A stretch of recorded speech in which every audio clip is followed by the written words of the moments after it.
ৰাজ্য হ'ব ভাৰতবৰ্ষৰ। কিন্তু আজিৰ দিনত 28খন ৰাজ্যৰ ভিতৰত অসম 23 নম্বৰ ৰাজ্য।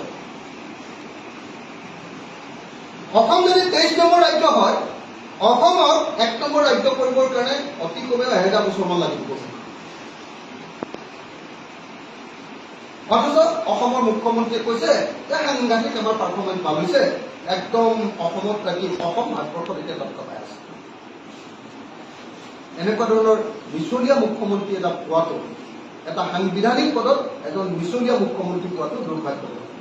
মই আপোনালোকৰ সন্মুখত এই মুহূৰ্তত ৰাজ্যবিলাকৰ ক্ৰম SDG গ'ল ইণ্ডেক্সত ৰাজ্যবিলাকৰ ক্ৰম অনুসৰি ৰাজ্যবিলাকৰ নামটো পাঠ কৰি দিলে তেতিয়াহ'লে গম পাব যে অসমৰ অৱস্থা কেনেকুৱা।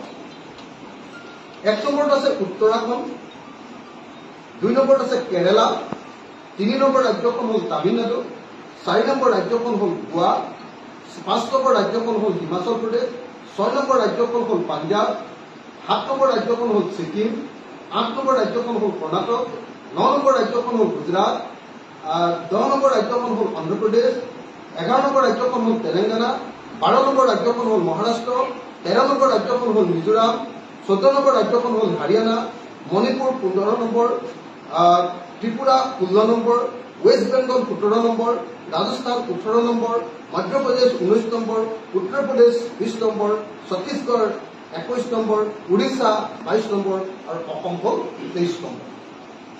অসমৰ পাছত যিকেইখন ৰাজ্য আছে সেইকেইখন হ'ল অৰুণাচল প্ৰদেশ, মেঘালয়া, নাগালেণ্ড আৰু ঝাৰখণ্ড আৰু বিহাৰ। এই 5খন ৰাজ্য অসমৰ পেটত আছে।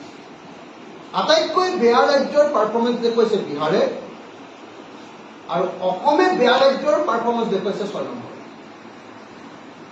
তলফালৰ পৰা যদি গাই যাওঁ, আটাইতকৈ বেয়া ৰাজ্যখন SDG গ'লৰ যিটো আছে ছাষ্টেইনেবল ডেভেলপমেণ্ট গ'ল ইণ্ডেক্সত একেবাৰে বেয়া। তলফালে 1 নম্বৰত আছে বিহাৰ, তলফালৰ পৰা ঝাৰখণ্ড আছে 2 নম্বৰত, তলফালৰ পৰা নাগালেণ্ড আছে 3 নম্বৰত, তলফালৰ পৰা মেঘালয় আছে 4 নম্বৰত, তলফালৰ পৰা অৰুণাচল প্ৰদেশ আছে 5 নম্বৰ আৰু তলফালৰ পৰা অসম আছে 6 নম্বৰ।